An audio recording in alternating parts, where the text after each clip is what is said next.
आज हम चैप्टर 1 संख्या पद्धति में एक्सरसाइज 1.2 को सॉल्व करेंगे। उससे पहले हमें अपरिमेय संख्याओं का स्थान संख्या रेखा पर निर्धारण करना सीखना है।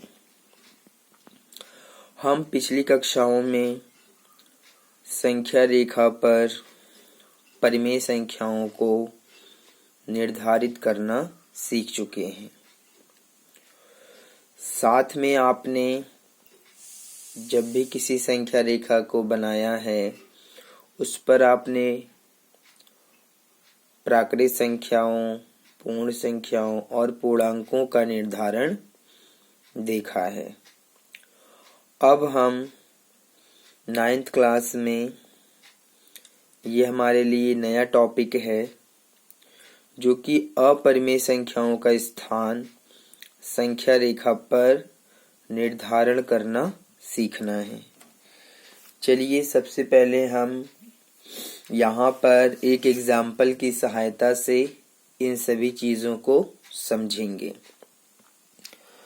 मैं आपको थोड़ा सा ये भी बताना चाहता हूँ कि इसमें हमें पाइथागोरस प्रमेय की भी ज़रूरत पड़ेगी। तो मैं उस पाइथागोरस प्रमेय को भी समझाऊंगा, आप उसको ध्यान से समझ लीजिएगा।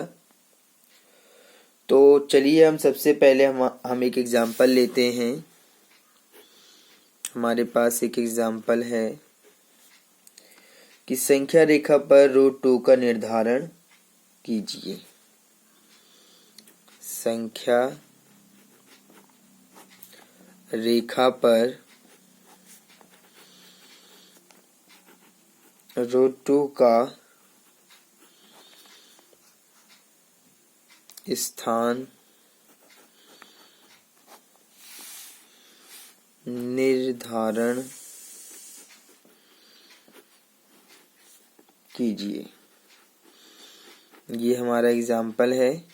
सबसे पहले हम इसको समझेंगे, ठीक है। देखिए, जब भी आप किसी भी अपरिमेय संख्या को संख्या रेखा पर निर्धारित करेंगे तो सबसे पहले आप एक संख्या रेखा इस प्रकार से बना लेंगे। मैं जो संख्या रेखा बनाऊंगा वो ज़्यादा बड़ा नहीं बनाऊंगा, छोटा ही बनाऊंगा, क्योंकि हमें संख्या रेखा पर अपरिमेय संख्या को दर्शाना है जो कि यहाँ पर √2 है। तो यहाँ पर 0 होता है और फिर 1-1 सेंटीमीटर पर इस प्रकार से ये निशान लगाया जाता है। इधर की संख्याएं माइनस में होती हैं, ये भी आपको पता है। ये 1, 2, 3 और ये -1 और ये -2। इस प्रकार से ये क्या है, ये एक संख्या रेखा है। जब हम इस संख्या रेखा पर इस √2 का निर्धारण करेंगे तो आप इसको इस 0 से शुरू करेंगे।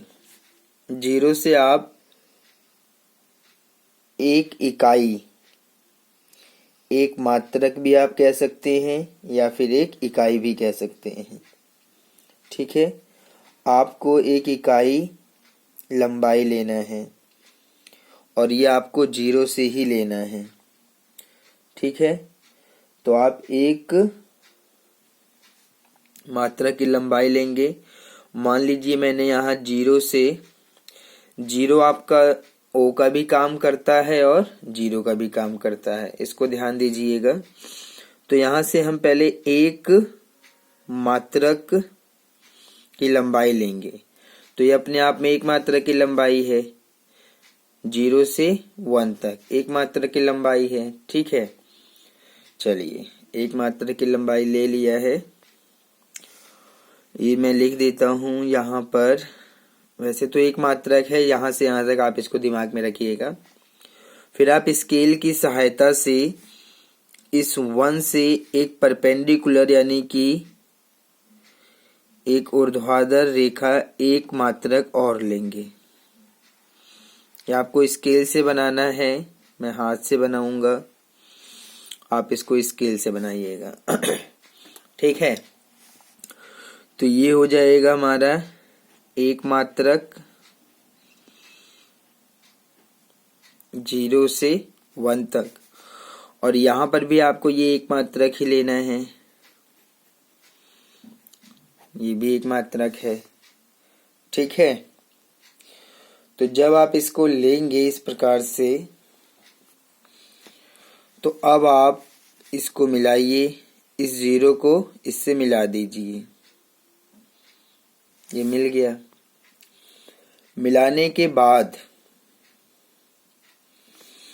ये एक समकोण त्रिभुज आपको दिखाई देगा। इसको आप O मानिए, इसको A मान लीजिए, इसको B मान लीजिए। इस प्रकार से जब आप इसको मानेंगे और इसको सॉल्व करेंगे, कैसे सॉल्व करेंगे? अब यहाँ पर ये एक समकोण त्रिभुज बन गया। ये आपका आधार है एक मात्रक, ये आपकी ऊंचाई है एक मात्रक। इस कर्ण की लंबाई ज्ञात करके इसको आप देख सकते हैं कि ये कितना है। ये सारी चीजें आप स्केल से करेंगे, पेंसिल की सहायता से बनाएंगे। अब मैं आपको पाइथागोरस का प्रयोग करके पाइथागोरस प्रमेय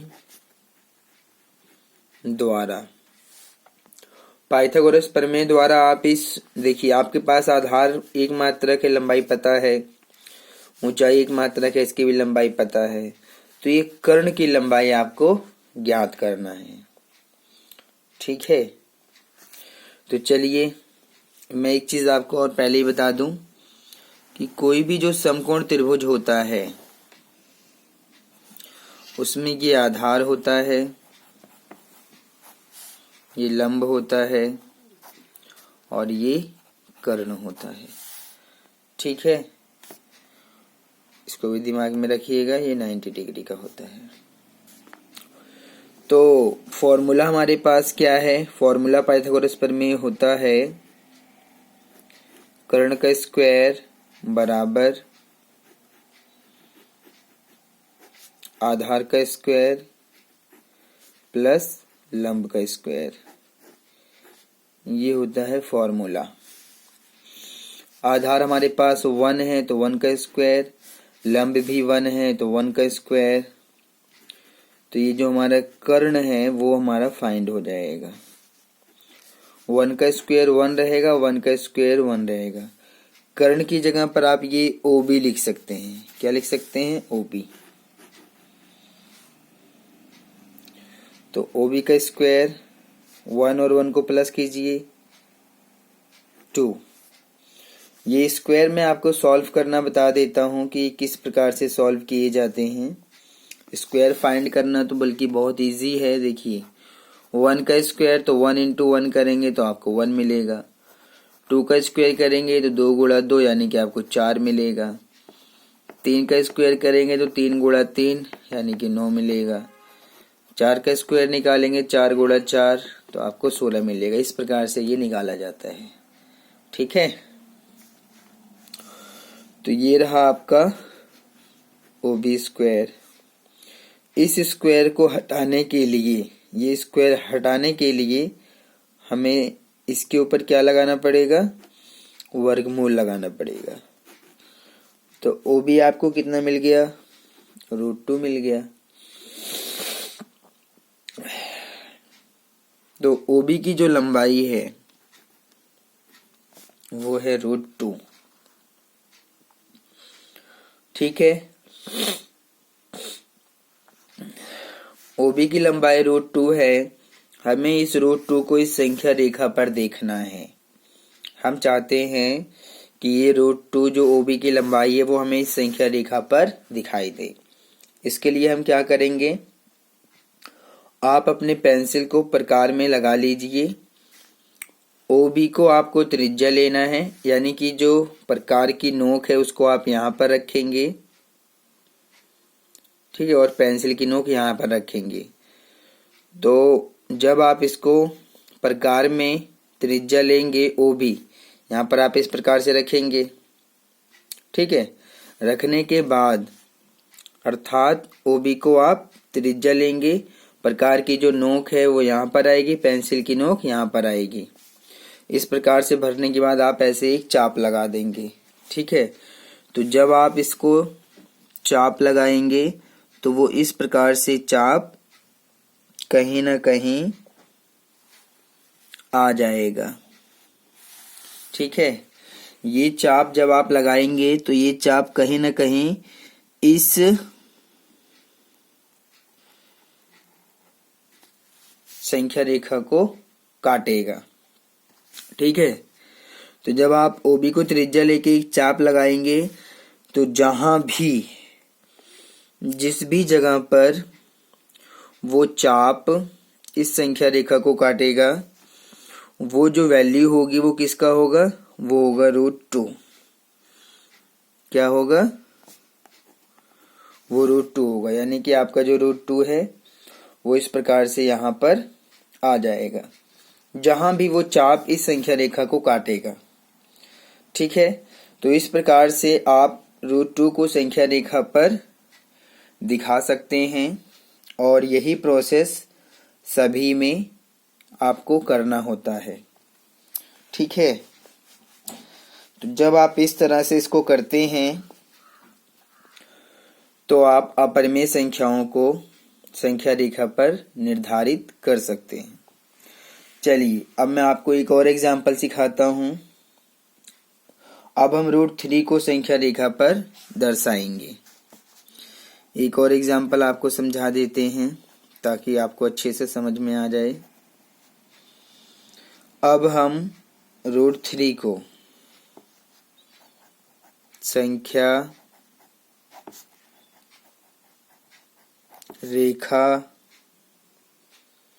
पर √3 का निर्धारण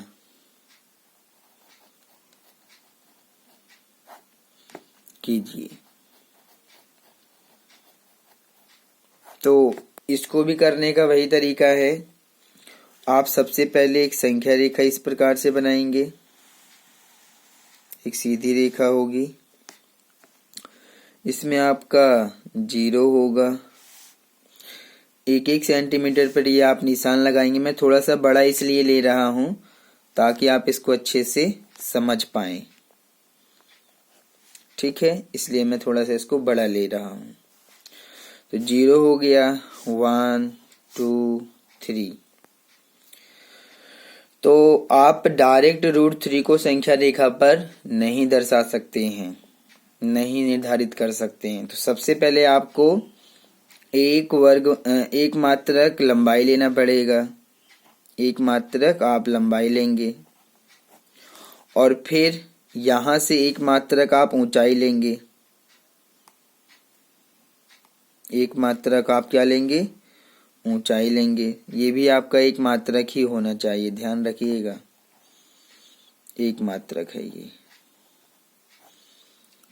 ठीक है, और इस प्रकार से जब आप इसको मिला देंगे तो आपका ये क्या बन जाएगा, क्योंकि अभी हमने इसको दिखाया था। जब एक मात्रक आप आधार लेते हैं, एक मात्रक ऊंचाई लेते हैं, तो ये आपका √2 बन जाता है। क्या बन गया है ये आपका √2 बन गया है। ठीक है, तो आप √2 को तो दर्शा चुके हैं, हमें तो √3 को दर्शाना है। तो √3 को दर्शाने के लिए आप क्या करेंगे, यहां से फिर से एक मात्रक की ऊंचाई लेंगे।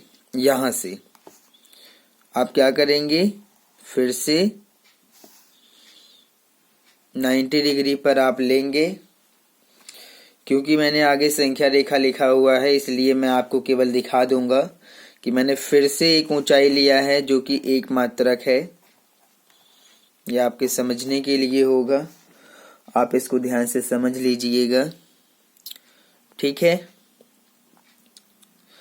तो जब आप इस B पर 90 डिग्री एक मात्रक फिर से लेंगे और आप इसको फिर से O से मिला देंगे इस प्रकार से, तो ओ ए बी इसको आप सी मान सकते हैं, ये आपका सी रहेगा।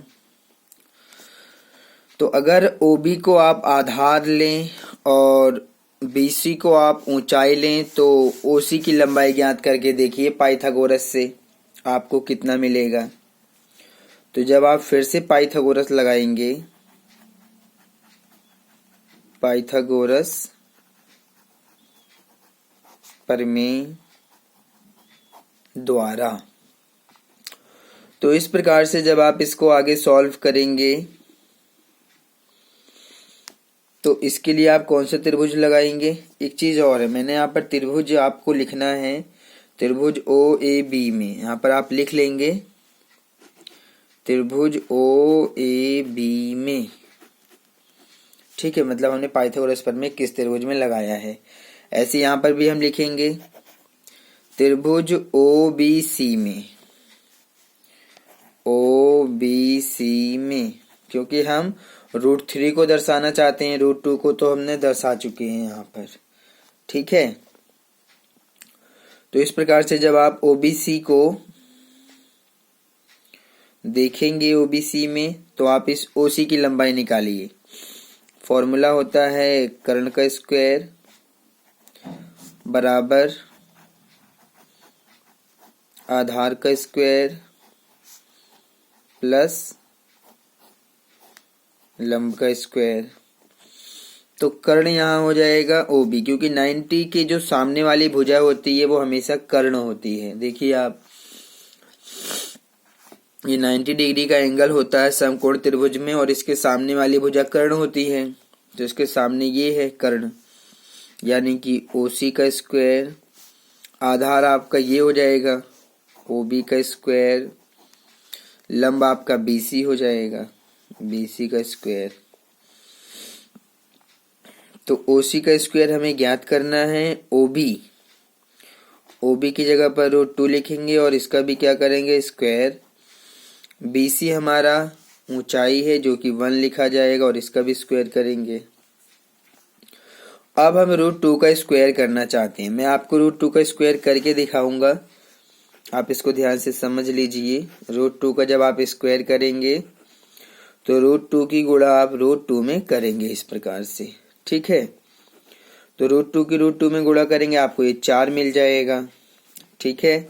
और फिर आप इस 4 को फैक्टराइज करेंगे, 2 गुणा 2 और 2 का बाहर, 2 का जोड़ा बन गया, 2 बाहर निकल जाएगा।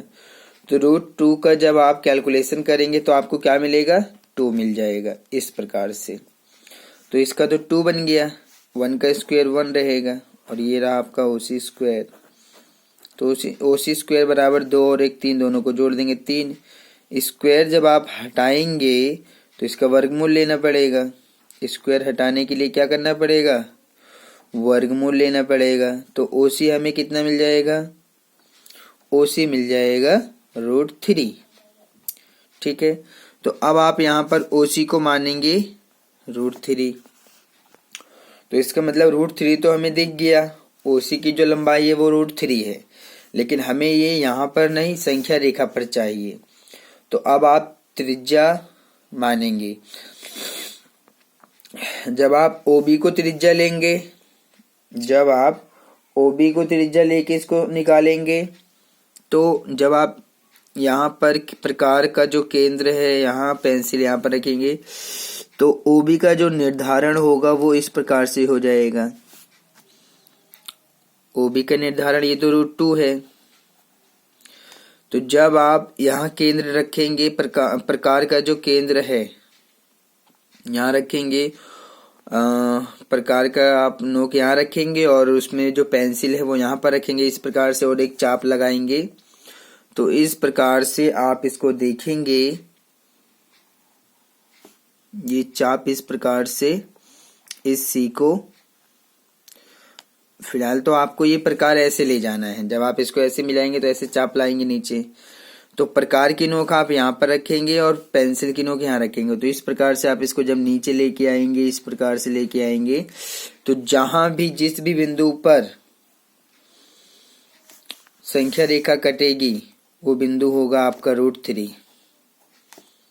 क्या होगा ये √3 होगा। फिलहाल हमें हमें √2 नहीं दर्शाना था, हमें तो √3 को दर्शाना था। लेकिन कोई बात नहीं, मैंने आपको दिखा दिया है, समझा दिया है कि अगर आप OB को नीचे लेके आएंगे, चाप लगाएंगे, तो आप √2 को दर्शाएंगे। जब आप OC को त्रिज्या लेके नीचे आप चाप लगाएंगे तो आप √3 को दर्शाएंगे। जहां भी संख्या रेखा कटेगी, यहाँ कट रही है तो ये आपका √3 है। ठीक है, तो इस प्रकार से यहाँ पर हमने √2 और √3 को संख्या रेखा पर आपको दर्शा के दिखाया है। इसी प्रकार से √5 को भी दिखाया जा सकता है, √7 को भी दिखाया जा सकता है।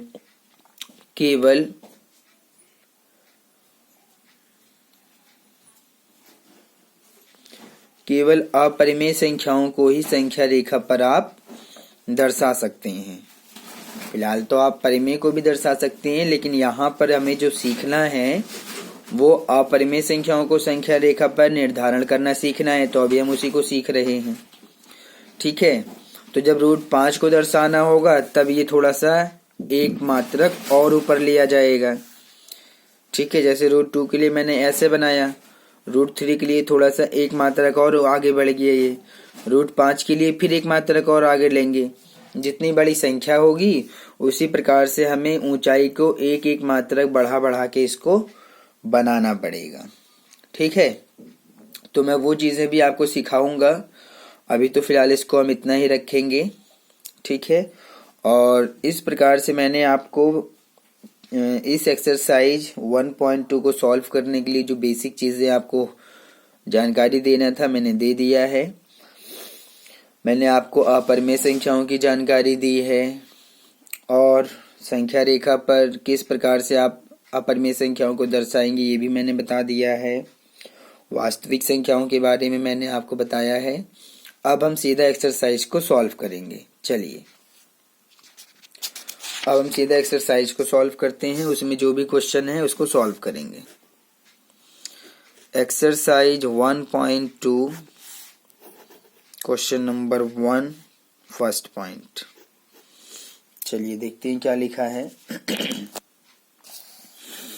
एक्सरसाइज 1.2 का जो फर्स्ट पॉइंट है उसमें लिखा हुआ है, नीचे दिए गए कथन सत्य हैं या असत्य हैं, कारण के साथ अपने उत्तर दीजिए। ये हमारा क्वेश्चन नंबर 1 है और इसके जो 3 पॉइंट हैं इसमें हम सत्य और असत्य को दिखाएंगे। ठीक है, आप चीजों को समझते हुए आगे बढ़िएगा, सब कुछ आसान है और आपके समझ में सारी चीजें आ जाएंगी। सबसे पहला पॉइंट हम लेते हैं। सबसे पहला पॉइंट क्या लिखा है कि प्रत्येक अपरिमेय संख्या एक वास्तविक संख्या होती है। ये हमारा कथन है। इसको हम सत्य असत्य तो बता ही देंगे, कारण भी बता देंगे, लेकिन समझने के बाद। चलिए इसको लिखते हैं। प्रत्येक अपरिमेय संख्या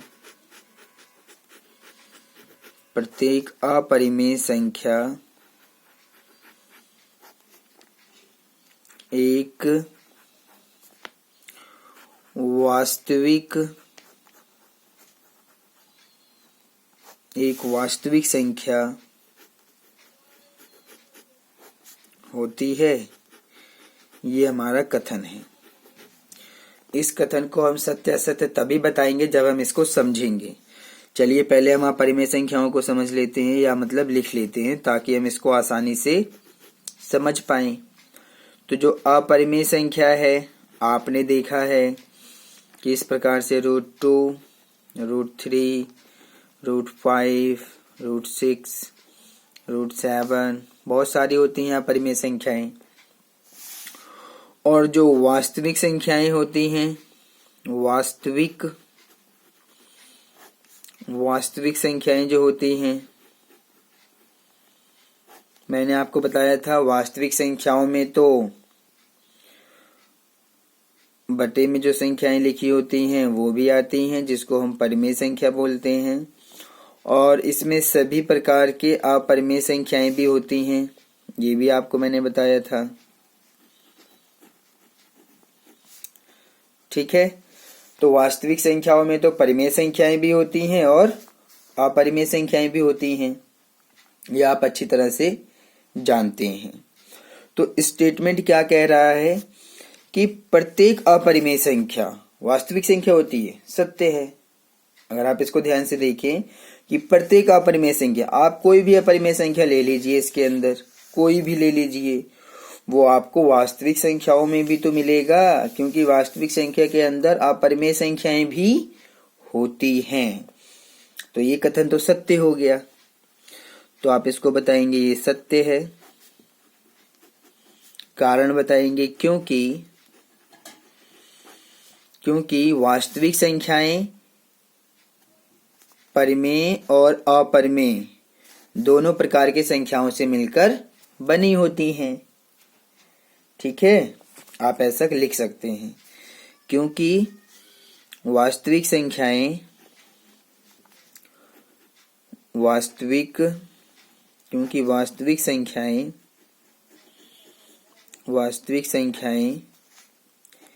परिमेय और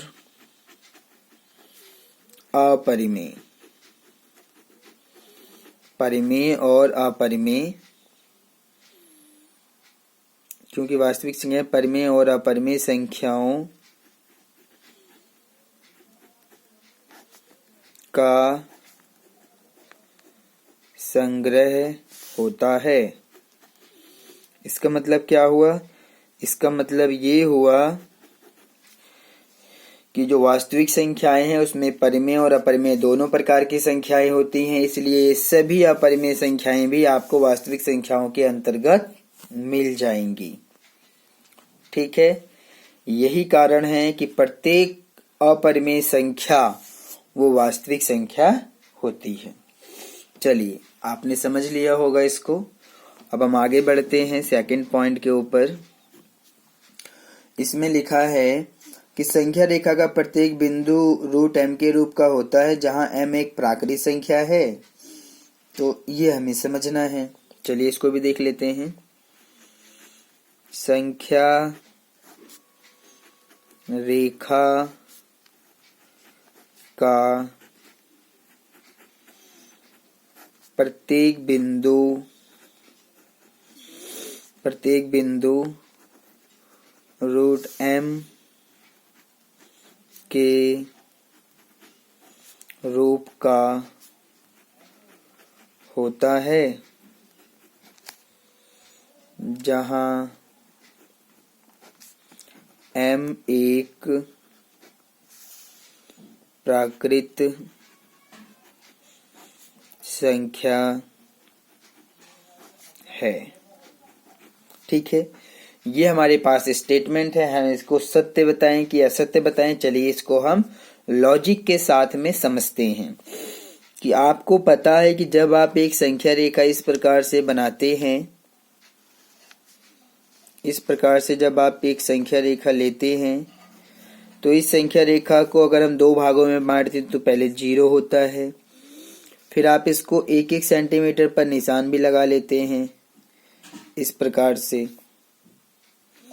1-1 सेंटीमीटर पर इसको निशान भी इस तरह से लगाया जाता है। तो 1 2 3 4 5 6 -1 -2 -3 -4 -5। जब हमने √2 को दिखाया था तो यहाँ पर हमारा आया था √2। जब हमने √3 को दिखाया था तो यहाँ पर आया था √3। और इस पे कहीं ना कहीं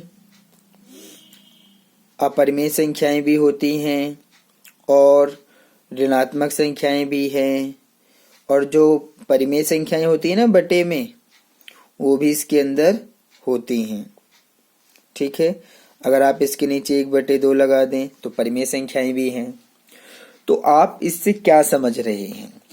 आपको ये बात स्वीकार करना ही पड़ेगा, मानना ही पड़ेगा कि जो संख्या रेखा होती है उस संख्या रेखा पर 0 है, 1 2 3 4 5 6 ये सभी संख्याएं, और अनंत तक आगे भी चलेगा। -1 -2 -3 -4 -5 ऋणात्मक संख्याएं भी है, अनंत तक चलेंगी। 0 भी है, परिमेय संख्या 1/2 भी है इसके अंदर, √2 भी है, √3 भी है, पॉइंट में भी संख्या इसके ऊपर होती हैं 1.1, 1.2। अगर आप ध्यान से देखेंगे तो यहाँ 0.1 मिलेगा, 0.2 मिलेगा, 0.3 मिलेगा।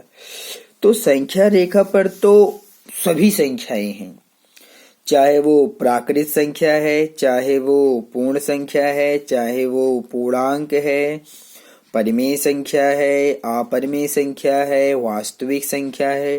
सभी प्रकार की संख्याएं आप इस संख्या रेखा पर देख पा रहे होंगे।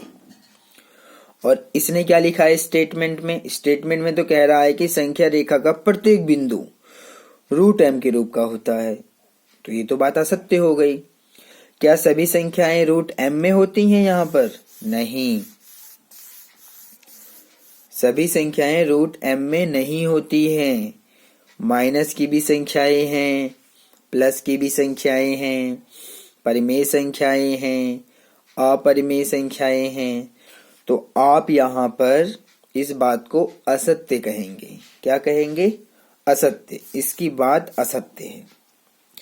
चलिए मैं इसको असत्य लिख देता हूं। असत्य है क्योंकि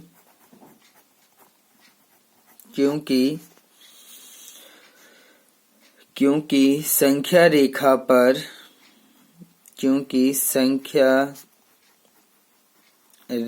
पर और दूसरी प्रकार की संख्याएं जैसे प्राकृत संख्याएं, प्राकृत, पूर्ण, पूर्णांक, परिमेय और अपरिमेय, इस दूसरी प्रकार की संख्याएं जैसे परिमेय, अपरिमेय, इस प्रकार की, यहाँ पर आप लिख सकते हैं आदि, जैसे प्राकृत, पूर्ण, पूर्णांक, परिमेय, अपरिमेय आदि। इस प्रकार की संख्याएं भी संख्या रेखा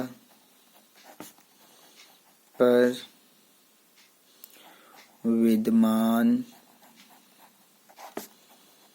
होती हैं। ठीक है, इसमें आप वास्तविक संख्याएं और लिख लीजिएगा, क्योंकि मैंने परिमेय और अपरिमेय लिख दिया है, दोनों मिलकर वास्तविक संख्याएं भी कहलाती हैं। आप इसलिए वास्तविक संख्याएं भी लिख लीजिएगा, या मैं यहाँ पर लिख दे रहा हूं, आप इसको लिख लीजिएगा वास्तविक। ठीक है, वास्तविक, प्राकृत, वास्तविक, पूर्ण, पूर्णांक, परिमेय, अपरिमेय आदि सभी प्रकार की संख्याएं संख्या रेखा पर होती हैं। तो हम ऐसा नहीं कह सकते हैं कि प्रत्येक संख्या जो है प्रत्येक बिंदु √m के रूप का होता है। और भी संख्याएं हैं, वो भी तो होती हैं संख्या रेखा पर। तो इसलिए ये आपका कथन असत्य हो गया। चलिए तीसरा समझते हैं। तीसरा लिखा हुआ है, प्रत्येक वास्तविक संख्या एक अपरिमेय संख्या होती है। इस कथन को हम समझेंगे और उसके बाद इसको सत्य या असत्य में बताएंगे। चलिए पहले इसको लिख लेते हैं। प्रत्येक वास्तविक संख्या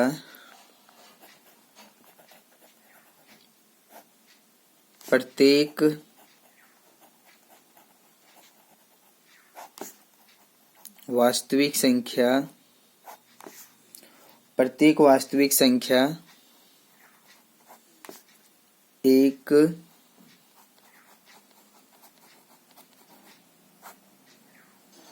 प्रत्येक वास्तविक संख्या एक अपरिमेय संख्या होती है। एक अपरिमेय संख्या होती है। ठीक है, तो ये हमें समझाना है कथन सत्य है या असत्य है। तो पहले तो हम वास्तविक संख्या को देखेंगे। वास्तविक संख्या को पहले हम देखेंगे। तो वास्तविक संख्या में तो परिमेय संख्याएं होती हैं और साथ में अपरिमेय संख्याएं भी होती हैं। तो वास्तविक संख्याओं में तो परिमेय और अपरिमेय दोनों प्रकार की संख्याएं होती हैं, ऐसा आप जानते हैं। और अपरिमेय संख्या को देखिए अब आप।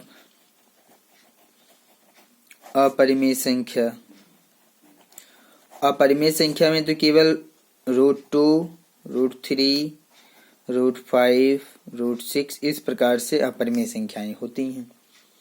तो अब आप इसको ध्यान से देखिए, क्या कह रहा है। कह रहा है कि प्रत्येक वास्तविक संख्या, यानी कि प्रत्येक वास्तविक संख्या, जितनी भी वास्तविक संख्या है वो एक अपरिमेय संख्या होती है। ऐसा तो नहीं है, ऐसा तो बिल्कुल भी नहीं है, क्योंकि अपरिमेय संख्या में क्योंकि वास्तविक संख्या में तो अपरिमेय संख्याएं भी हैं, साथ में परिमेय संख्याएं भी हैं। तो ये कथन तो असत्य हो रहा है। अगर आप इसको ध्यान से समझिए कि प्रत्येक वास्तविक संख्या, आप देखिए ये सभी वास्तविक संख्याओं को देखिए, क्या ये सभी अपरिमेय संख्याएं हैं? नहीं है, क्योंकि यहाँ पर तो परिमेय संख्याएं भी हैं। तो आप इसको बताएंगे कि असत्य है। असत्य है क्योंकि, कारण बता दीजिए। क्योंकि 1/2, आप इसमें से कोई भी एग्जाम्पल ले लीजिए। क्योंकि 1/2 एक परिमेय संख्या है। क्या है? परिमेय संख्या है। लेकिन ये अपरिमेय तो नहीं है, लेकिन यह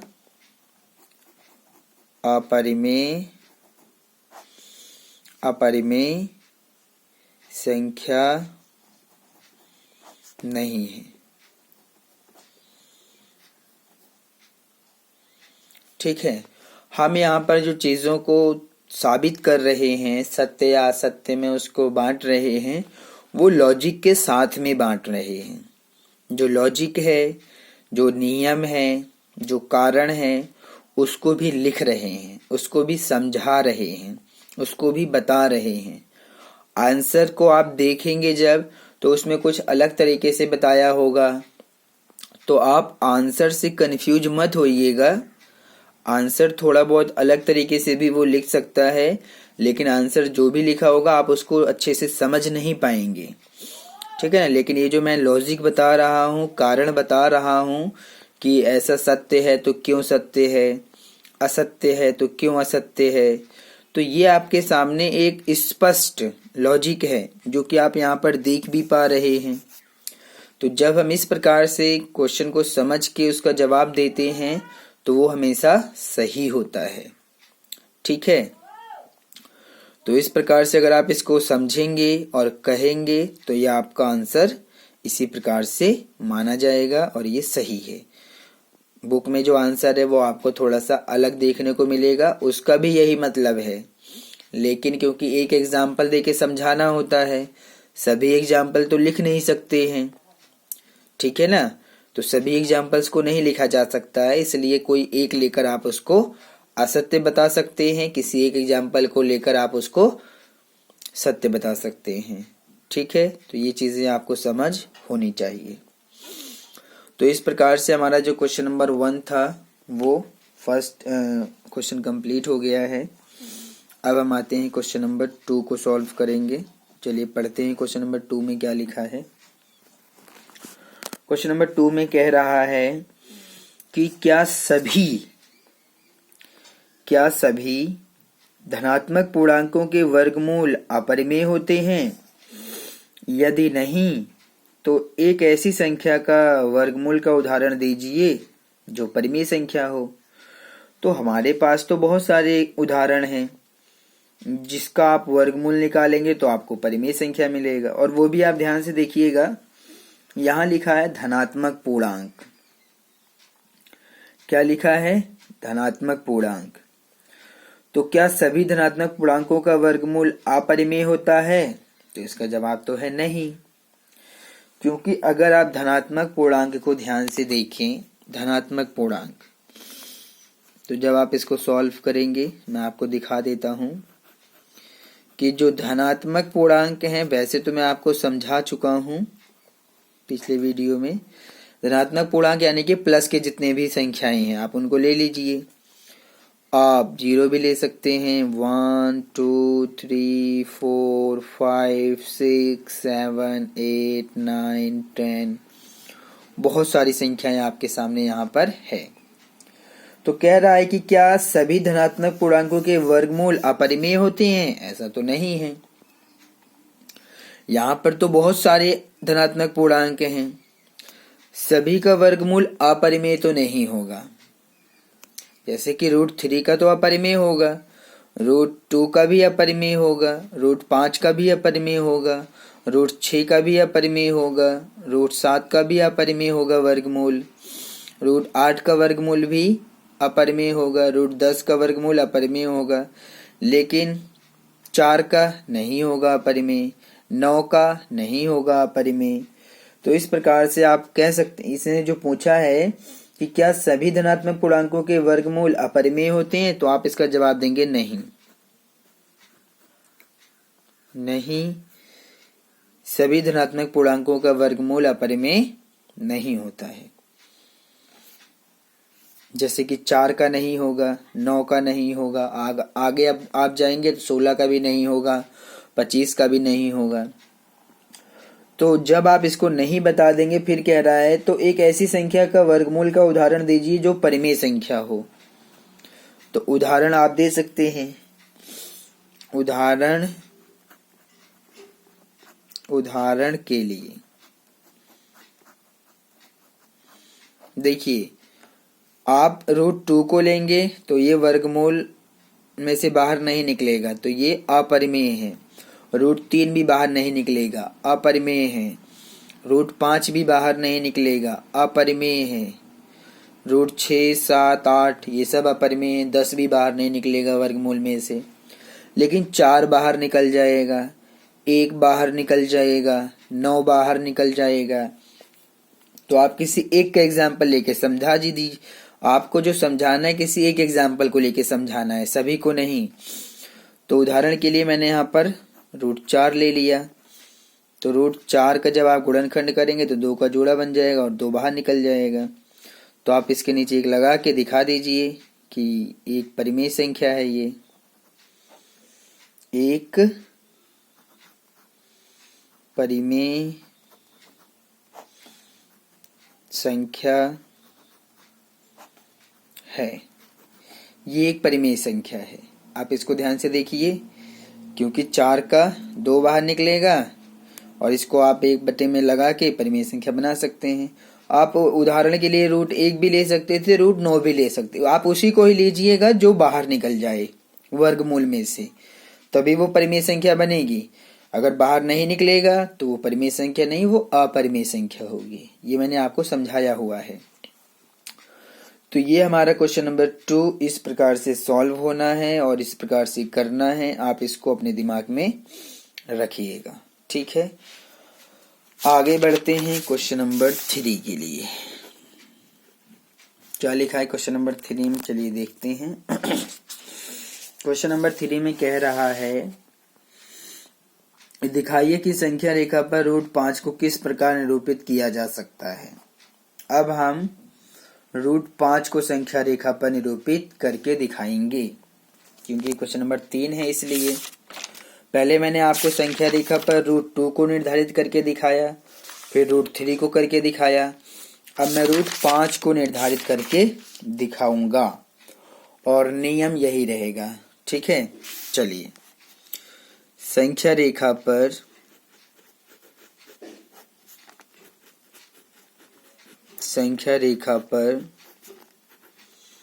√5 का निर्धारण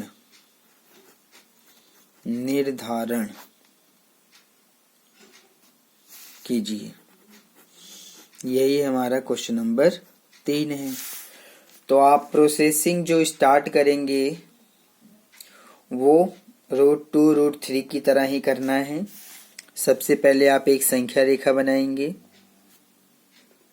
इस प्रकार से आप एक संख्या रेखा लेंगे, सबसे पहला काम है। ठीक है, संख्या रेखा बनाइए और इस संख्या रेखा पर आप 0 लेंगे, फिर एक एक सेंटीमीटर पर आप निशान लगा लेंगे इस प्रकार से, और इधर की संख्याएं प्लस में हैं 1 2 3 4, ये संख्या रेखा है। ठीक है, और आप इस प्रकार से जब आप देखेंगे तो ये एक वर्ग मात्रक लेना है, एक मात्रक ले लिया, फिर आप यहां से एक मात्रक और लेंगे, ये भी एक मात्रक ले लेंगे आप। ठीक है, और इसको मिला देंगे।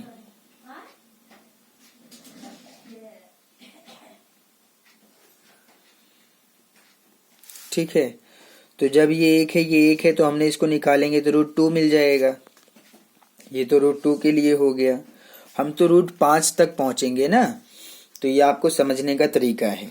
ठीक है, अब आप फिर से यहां से एक मात्रक लेंगे, एक मात्रक फिर से लेंगे, और ये 90 डिग्री का ही रहेगा, ध्यान दीजिएगा। ठीक है तो आप इसको जब मिलाएंगे ओ से, तो √2 और ये 1, तो जब इसको आप वर्गमूल से बाहर निकाल पाइथागोरस लगाएंगे तो ये आपको मिल जाएगा √3। ठीक है, √3 मिल जाएगा। अब आप क्या करेंगे, अब आप फिर से एक वर्ग मात्रक लेंगे। ऐसा आप तब तक लेंगे जब तक हमें √5 नहीं मिल जाता है। ठीक है, तो जब आप इसको सॉल्व करेंगे तो इसका तो 3 बाहर आएगा और ये 4।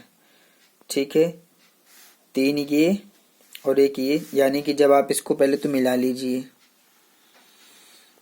मिलाना किससे है, इस ओ से ही आप मिलाएंगे। ठीक है, तो इस प्रकार से ये चलेगा। तो √2 हो गया, √3 हो गया। तो जब √3 मतलब इस ट्रायंगल में जब आप पाइथागोरस प्रमेय लगाएंगे तो एक कर्ण आपको कितना मिलेगा, ये आप दिमाग में कैलकुलेशन कर लीजिए। ये 3 बाहर आ जाएगा और इसका 1 रहेगा, तो 3 और 1 4। 4 का जब आप वर्गमूल लेंगे तो आप इसको और आगे बढ़ाना पड़ेगा। ठीक है, चलिए इसको हम आगे नाम लिख देते हैं ओ, ये रहेगा A B C D। ठीक है, तो √2 को तो हम जानते हैं, √3 भी जानते हैं। इसको देख लेते हैं कि ये कितना निकल रहा है, फिर हम उसके आगे फिर एक मात्रक बढ़ा देंगे। जब तक हमें √5 नहीं मिल जाता है तब तक हमें ऐसा करना पड़ेगा। तो अब हम यहाँ पर लेंगे त्रिभुज OCD में और देखेंगे कि ये OD मिल कितना रहा है। ठीक है, आप यहाँ पर पाइथागोरस प्रमेय लगाएंगे। पाइथागोरस प्रमेय द्वारा कर्ण का स्क्वायर बराबर आधार का स्क्वायर प्लस लंब का स्क्वायर। तो कर्ण कितना है, ये रहेगा OD, तो OD का स्क्वायर, आधार रहेगा कितना OC का स्क्वायर, प्लस लंब रहेगा कितना A1 रहेगा, इसका भी स्क्वायर, मैंने लंब को डायरेक्ट 1 का स्क्वायर लिख दिया है। आप यहाँ पर DC का स्क्वायर लिखिएगा, ठीक है। यह मैं लिख देता हूँ DC का स्क्वायर, ठीक है। ये DC रहेगा। तो OD कितना है ये हमें निकालना है। OD हम ज्ञात करेंगे। OC कितना है, √3 है, तो √3 का स्क्वायर करना है। DC कितना है, ये 1 है, तो 1 का स्क्वायर निकालेंगे। तो OD का स्क्वायर हमें कितना मिलेगा, √3 का स्क्वायर करिए। चलिए √3 का स्क्वायर करके देख लेते हैं। √3 गुणा में √3, क्योंकि स्क्वायर है तो 2 बार लिखना पड़ेगा, इस पे ध्यान दीजिएगा। जो स्क्वायर है इसको 2 बार लिखना पड़ता है। तो √3 का √3 में करेंगे √9, और 9 का जब आप फैक्टराइज करेंगे तो 3 गुणा 3, और 3 का जोड़ा बनेगा, 3 बाहर आ जाएगा। तो ये तो मिल गया 3 और प्लस ये 1, यानी कि ये हो गया 4 हो गया। तो ये रहेगा हमारा OD का स्क्वायर। स्क्वायर हटाने के लिए वर्गमूल लेना पड़ेगा। तो OD 4 को आप बाहर निकालेंगे, 2 गुणा 2, इसका फैक्टराइज करेंगे, 2 बाहर निकलेगा। इसका मतलब OD अभी हम 2 पे पहुंचे हैं। हमें इसको और घुमाना पड़ेगा। चलिए फिर से हम इसको 1 वर्ग मात्रक बढ़ा लेते हैं, और फिर से आप इसको कहाँ मिलाएंगे, इस O से मिला देंगे। तो ये हमारा कितना आ गया है, ये तो हमारा 2 निकला है। फिर हम यहाँ पर 1 और मात्रक बढ़ाएंगे, ठीक है। अब आप फिर से इसको देखिए कि इस बार हम कहाँ पहुंचे हैं। तो OABCD ये हो जाएगा E, ठीक है। तो आप इसको इस प्रकार से जांच कर सकते हैं कि अभी हम कहाँ पर पहुंचे हैं, ठीक है। इस प्रकार से आप सॉल्व करके चेक कर सकते हैं। अब हम लेंगे त्रिभुज ODE। इसमें देखते हैं कि OE की क्या लंबाई हमें मिलती है। तो चलिए इसको देखें। त्रिभुज ODE में ध्यान दीजिएगा, मैं ये सारी चीजें पेन से बना दे रहा हूं, आप इसको पेंसिल से बनाएंगे, ठीक है। इसमें भी आप पाइथागोरस लगाइए, पाइथागोरस प्रमेय। और ऐसा आप तब तक करेंगे जब तक आपको √5 नहीं मिल जाता है, ठीक है। ध्यान दीजिएगा। इसमें भी पाइथागोरस प्रमेय लगाएंगे। तो कर्ण का स्क्वायर बराबर होगा आधार का स्क्वायर प्लस लंब का स्क्वायर। तो कर्ण कितना है, ये रहेगा आपका OE, ये आपका कर्ण रहेगा OE का स्क्वायर। आधार कितना रहेगा इसके अंदर, ये रहा आपका OD। लंब रहेगा DE।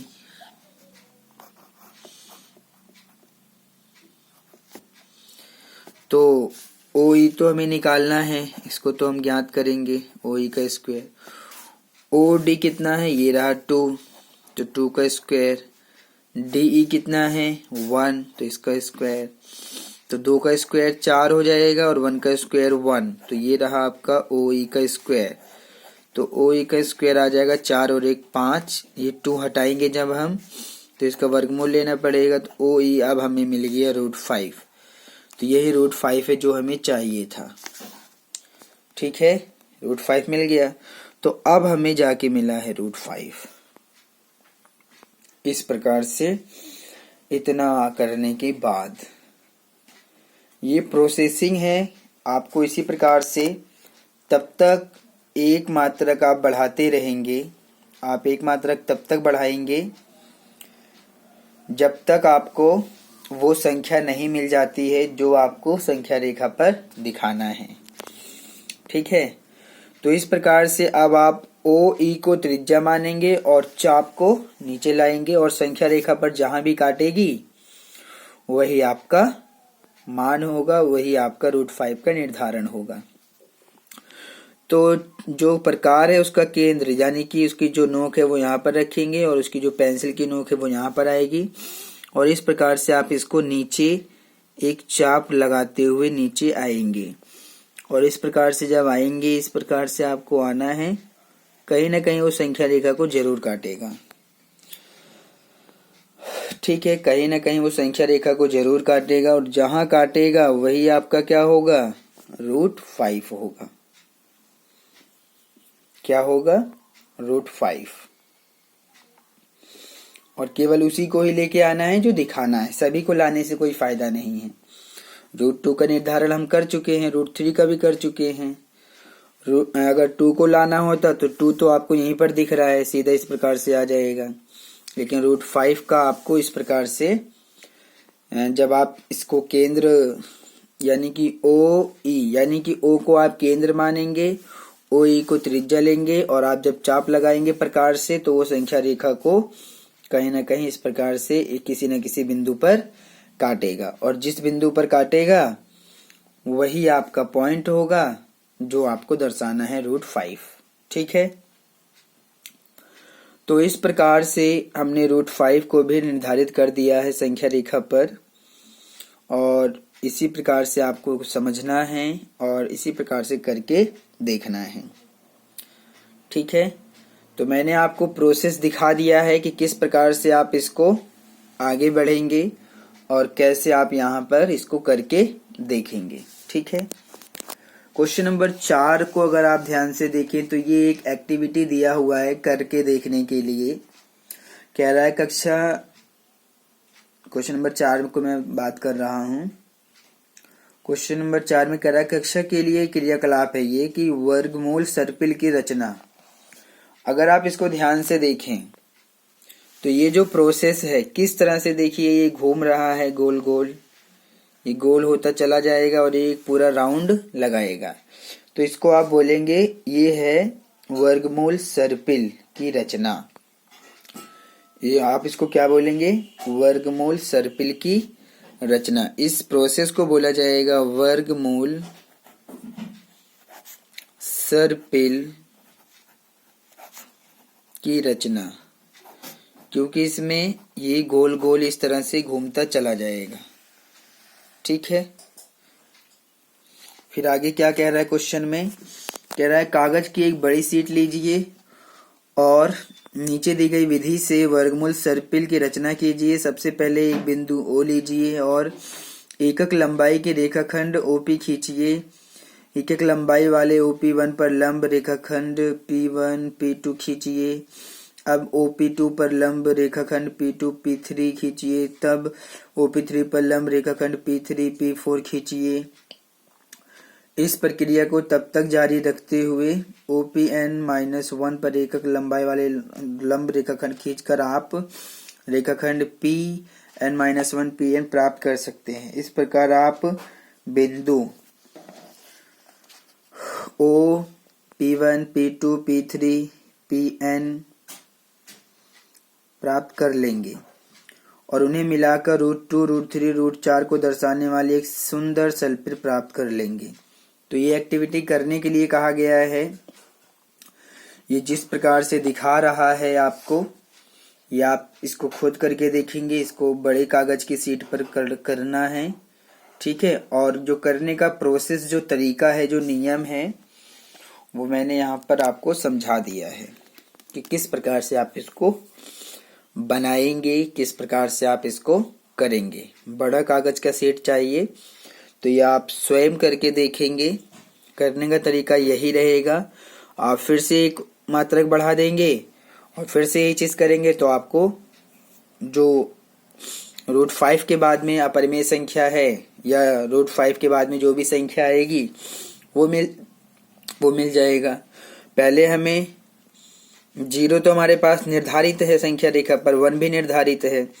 तो पहले हमने √2 को निर्धारित किया, फिर √3 को निर्धारित किया, फिर 4 को निर्धारित किया, फिर √5 को निर्धारित किया। ऐसे जब आप आगे बढ़ेंगे तो आपको बहुत सारे प्रकार की संख्याएं मिलेंगी जो आप इस प्रकार से संख्या रेखा पर दर्शा सकते हैं। तो ये चीज आपके लिए बहुत ही इम्पोर्टेंट है। यहाँ पर आप सीख रहे हैं कि अपरिमेय संख्याओं को किस प्रकार से संख्या रेखा पर दर्शाया जाता है। यह आपके लिए बहुत ही इम्पोर्टेंट है। आप इस एक्सरसाइज को 1.2 को अच्छे से समझ लीजिए, कर लीजिए। आसान बहुत है। अगर आपको कोई डाउट होता है, कोई प्रॉब्लम आती है, तो आप अपने डाउट्स कमेंट सेक्शन में हमें कमेंट करके बताइए। जो भी प्रॉब्लम होगी हम आपके डाउट्स को सॉल्व करेंगे। इस प्रकार से हमारा जो एक्सरसाइज 1.2 है वो कंप्लीट हो गया है। अब हम एक्सरसाइज 1.3 में जो भी चीज़ें पढ़ना है उसके लिए हम बात करेंगे। तो यहाँ पर हमें जो समझना है वो है वास्तविक संख्याएं और इनके दशमलव प्रसार। यानी कि आप जो पढ़ेंगे एक्सरसाइज 1.3 में वो क्या पढ़ना है आपको, वहाँ पर आपको पढ़ना है कि वास्तविक संख्याएं और उनके दशमलव प्रसार। हम इस टॉपिक के बारे में डिटेल से डिस्कस करेंगे ताकि आप इसको अच्छे से जान सके और समझ सकें। चलिए अब हम इस टॉपिक के ऊपर बात करते हैं, वास्तविक संख्याएं और उनके दशमलव प्रसार क्या होते हैं।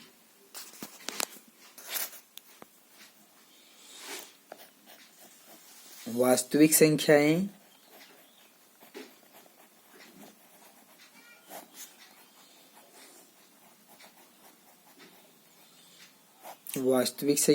और उनके दशमलव प्रसार, ये चीजें आपको यहाँ पर समझना है। ठीक है, तो वास्तविक संख्याएं तो आप अच्छी तरह से जानते हैं। वास्तविक संख्याओं के बारे में तो आप अच्छी तरह से जानते हैं। मुझे वास्तविक संख्याओं के बारे में तो बताने की जरूरत नहीं है। ठीक है, हाँ, उनके दशमलव प्रसार के बारे में हम बात करेंगे कि जो वास्तविक संख्याओं के दशमलव प्रसार होते हैं वो क्या होते हैं। ठीक है, तो पहले तो मैं आपको बता देता हूं कि दशमलव प्रसार का मतलब क्या होता है। दशमलव प्रसार का मतलब क्या होता है। ठीक है, देखिए, मान लीजिए हमारे पास में इस प्रकार से एक परिमेय संख्या है। क्या है ये? 10/3, या इसकी जगह आप 1/2 भी ले सकते हैं। परिमेय संख्या होनी चाहिए और वो कैसी भी है आप उसको ले सकते हैं, कोई दिक्कत नहीं है। तो जब आप इनको सॉल्व करते हैं, जैसे कि मैं 10 को अगर 3 से भाग करूंगा, समझिएगा बात को, जैसे 10/3 लिखा है, ऊपर की संख्या हमेशा अंदर लिखी जाती है और जो नीचे वाली संख्या है वो हमेशा बाहर लिखी जाती है। मतलब ऊपर वाली संख्या को भाग करना है नीचे वाली संख्या से, ऐसा हमेशा होता है। ठीक है, तो 3 का पहाड़ा आप इसको पढ़िए टेबल, तो 3 3 9, घटाएंगे 1 मिलेगा, पॉइंट लगाएंगे 0, फिर आप 3 का पहाड़ा पढ़ेंगे 3 3 9, फिर 1 मिलेगा, पॉइंट लगा हुआ 0 बढ़ाएंगे 3 3 9, फिर 1 मिलेगा, फिर 0 बढ़ाएंगे 3 3 9। तो इस प्रकार से क्या हो रहा है कि हमें जो 3 है, मतलब भागफल क्या मिला हमें, 3.33, और ये कभी खत्म नहीं हो रहा है। एक ये मिल गया है, तो हमें मिल गया 3.333, और इस प्रकार से तो खत्म ही नहीं हो रहा है कभी। ठीक है, अब आप 1/2 को भी डिवाइड करके देखिए। तो जब आप 1/2 को डिवाइड करेंगे, ऊपर वाली संख्या 1 है, इसको अंदर लिखेंगे हमेशा और नीचे वाली संख्या को बाहर लिखेंगे।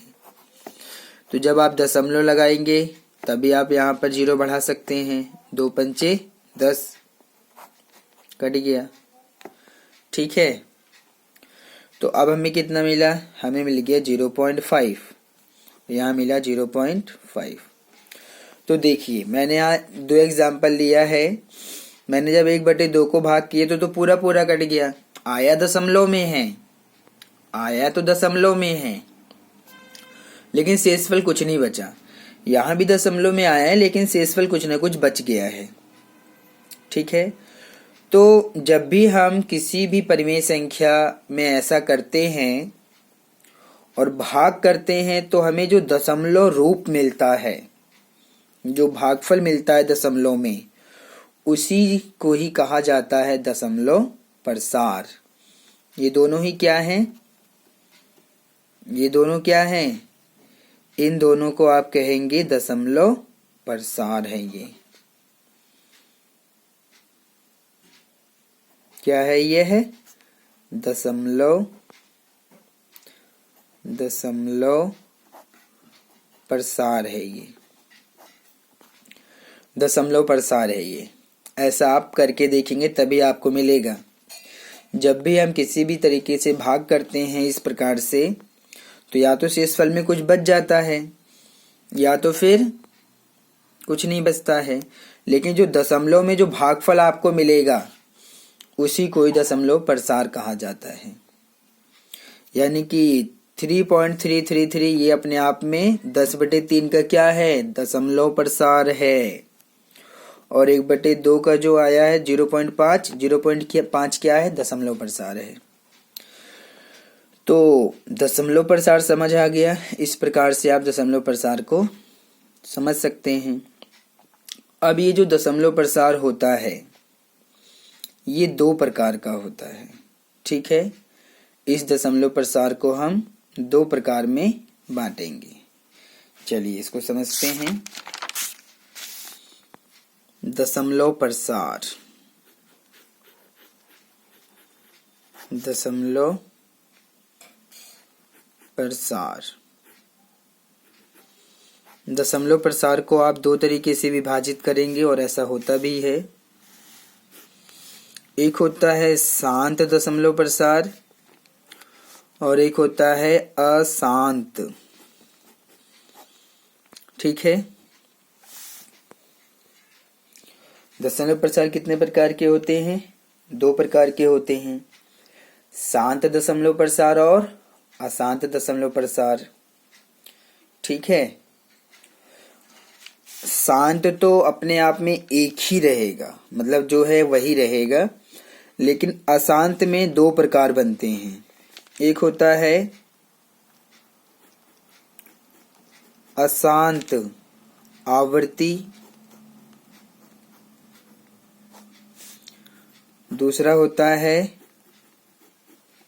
अशांत अनावर्ती। मैं ये दोनों चीजें भी समझाऊंगा। पहले आपको अशांत समझाऊंगा, फिर अशांत आवर्ती समझाऊंगा, अशांत अनावर्ती भी समझाऊंगा।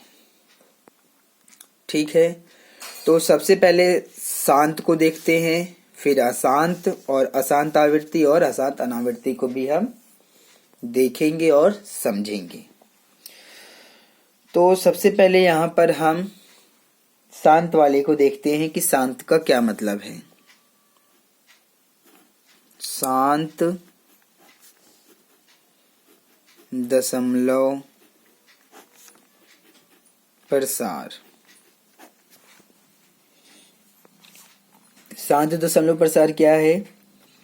शांत दशमलव प्रसार का मतलब है कि जब आप भाग करें तो उसमें शेषफल आपका 0 मिलना चाहिए, मतलब विभाजन पूरा पूरा जाना चाहिए। ठीक है, यानी कि अगर आप भाग कर रहे हैं, इस तरह से भाग की प्रक्रिया अगर आप अपनाते हैं और उसमें शेषफल 0 आता है तो आप कहेंगे उसका दशमलव प्रसार शांत है। ठीक है, तो यहां पर मैं लिख देता हूं कि यदि भाग की प्रक्रिया में शेषफल 0 प्राप्त होता है, शेषफल 0 प्राप्त होता है, तो उसे शांत दशमलव प्रसार कहते हैं। अगर आपको शून्य प्राप्त होता है तो जैसे हमने यहाँ पर 1/2 लिया और 7/8 लिया। अब हम इन दोनों को भाग करके देखेंगे, ठीक है। तो 1 को हमने 2 से भाग किया तो 2 के पहाड़े में 1 नहीं आता है, तो आप दशमलव लगाएंगे, फिर यहाँ 0 बढ़ेगा और 2 पंचे 10। तो आपको शेषफल क्या मिला? आपको शेषफल 0 मिला। दशमलव प्रसार 0.5 आया है, लेकिन जो शेषफल है वो क्या है? 0 है।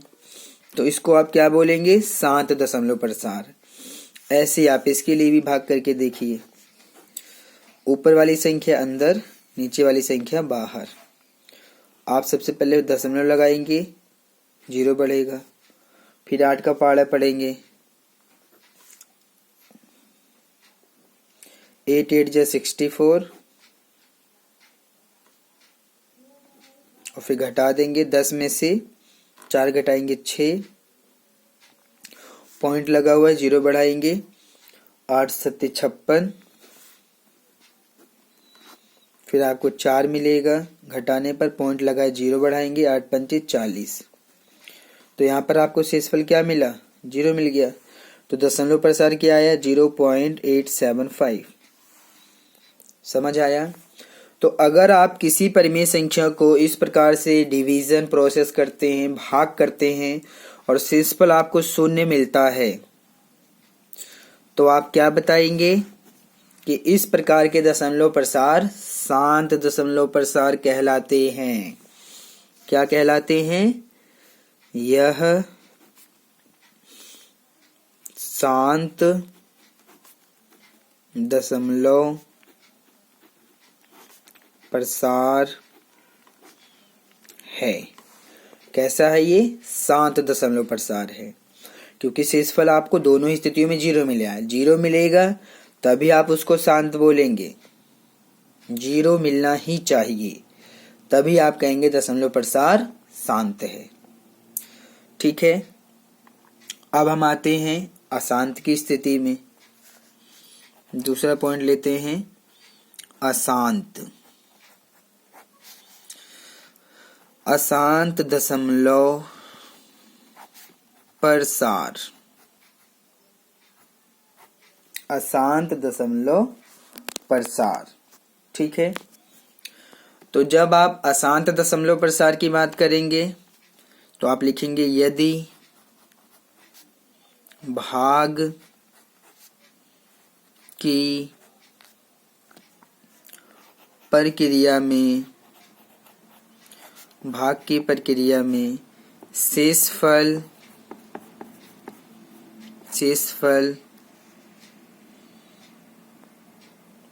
0 नहीं प्राप्त होता है, नहीं प्राप्त होता है, अर्थात शेषफल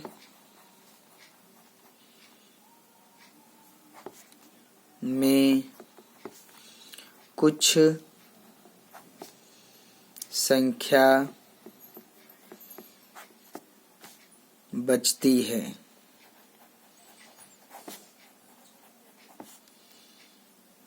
तो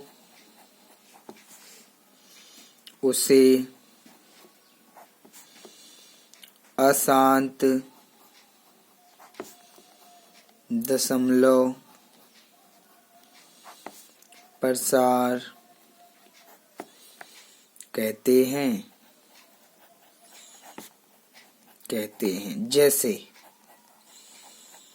जैसे हम यहाँ पर 10 को 3 से भाग करके दिखाएंगे, साथ में 1 को 7 से भाग करके दिखाएंगे, और इस प्रकार से हम इसको समझ लेंगे। ठीक है।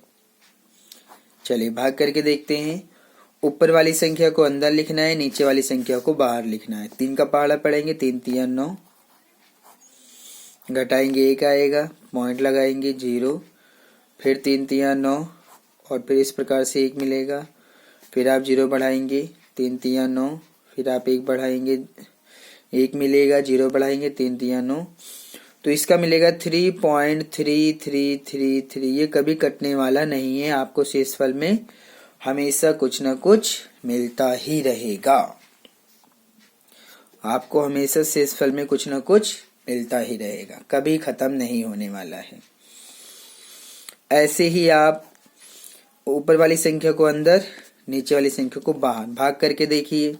0 लगाए, 0 बढ़ा देंगे, 7 एकम 7, फिर 3 पॉइंट लगाए, 0 बढ़ाएंगे, 7 चौक 28, फिर आपको 2 मिलेगा, पॉइंट लगाए, 0 बढ़ाएंगे, 7 दूनी 14, फिर आपको 6 मिलेगा, पॉइंट लगाए, 0 बढ़ाएंगे, 7 अट्ठे 56, फिर 7 पच्चे 35, 7 पच्चे 35, फिर 5, 7 सत्ते 49। तो आप इसको देख पा रहे होंगे कि यहाँ पर ये शेषफल खत्म नहीं हो रहा है, कुछ न कुछ शेषफल बचता ही जा रहा है। बच रहा है ना शेषफल, तो जब शेषफल कुछ न कुछ बचेगा तो इसका मतलब हमें क्या मिला, 0.142857। इस प्रकार से कभी खत्म ही नहीं होगा, ये कभी खत्म होने वाला नहीं है। इसी प्रकार से चलता ही रहेगा, चलता रहेगा, चलता रहेगा। ठीक है, तो इसको क्या बोला जाएगा, अशांत दशमलव प्रसार। मैंने कहा था ना, जब शेषफल 0 नहीं प्राप्त होता अर्थात कुछ न कुछ संख्या बच जाती है, तो यहाँ 1 बचा, यहाँ भी 1 बचा, तो यह क्या है, यह अशांत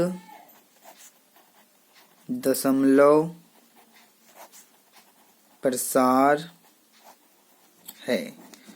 ये अशांत दशमलव प्रसार है। कैसा है, अशांत दशमलव प्रसार है। ठीक है, क्योंकि यहाँ पर शेषफल कुछ न कुछ बच रहा है। ठीक है, तो अब यहाँ पर जो मैं अशांत को मैंने डिवाइड किया है, अशांत आवर्ती और अशांत अनावर्ती, ये भी आपको समझ आना चाहिए।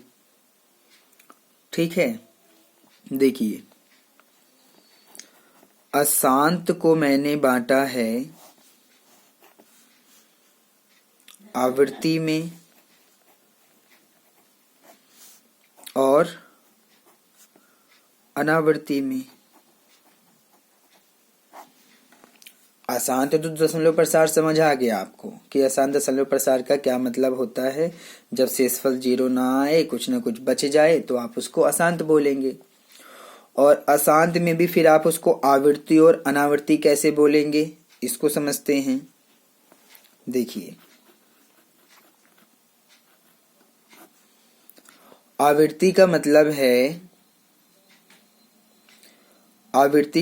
है कि जैसे आप इसको ध्यान से देखिए, 3 के बाद पॉइंट है, फिर 3 आया, फिर 3 आया, फिर 3 आया, फिर 3 आया, और 3 3 3 3 ऐसे ही आता रहेगा।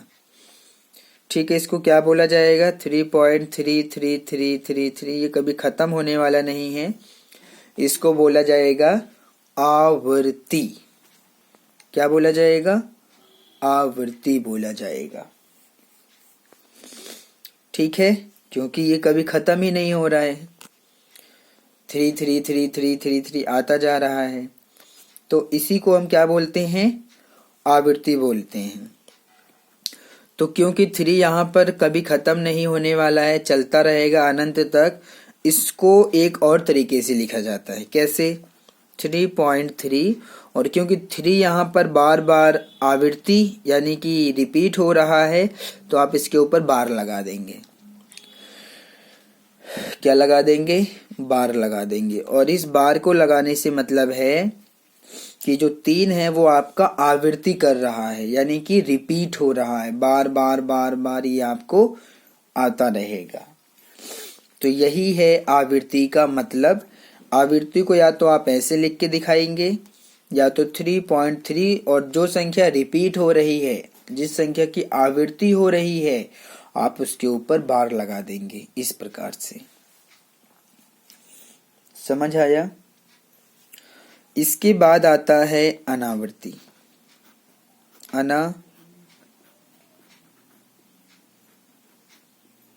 अनावृत्ति।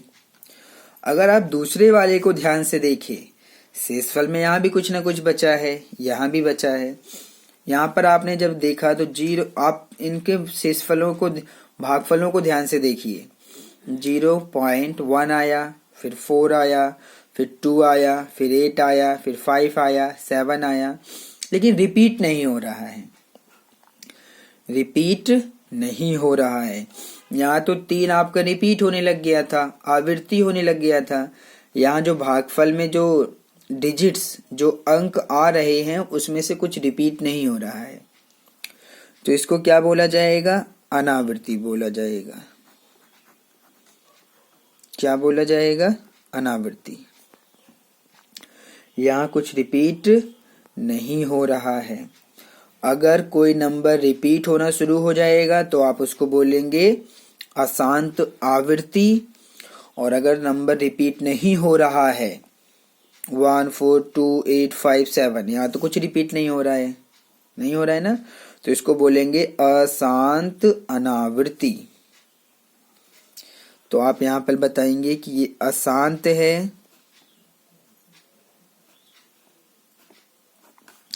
अशांत है लेकिन आवृत्ति है, क्योंकि रिपीटेशन हो रहा है यहाँ पर। और ये भी अशांत है, लेकिन यहाँ कुछ भी रिपीट नहीं हो रहा है। अगर आप इसको ध्यान से देखेंगे तो कुछ नहीं रिपीट हो रहा है, तो इस प्रकार से ये अशांत अनावृत्ति रहेगा। तो मैंने यहाँ पर आपको बहुत सारी चीज़ें बताई हैं शांत अशांत के बारे में, और अशांत की कंडीशन में आवृत्ति और अनावृत्ति क्या होता है। बाकी मैं अभी और भी चीज़ें इसमें समझाऊंगा आपको, लेकिन अब मैं वो चीज़ें आपको अगले वीडियो में समझाऊंगा। अभी आप इसको इतना ही अभ्यास करिए, इतना ही समझिए, फिर मैं और आपको आगे बताऊंगा। और उसके बाद हम एक्सरसाइज 1.3 को भी सॉल्व करेंगे। अगर आपको हमारी ये वीडियोस पसंद आती हैं तो इसको आप लाइक, शेयर और सब्सक्राइब कीजिए। जल्दी हम आपसे फिर अपने नए वीडियो के साथ मिलेंगे, तब तक के लिए धन्यवाद।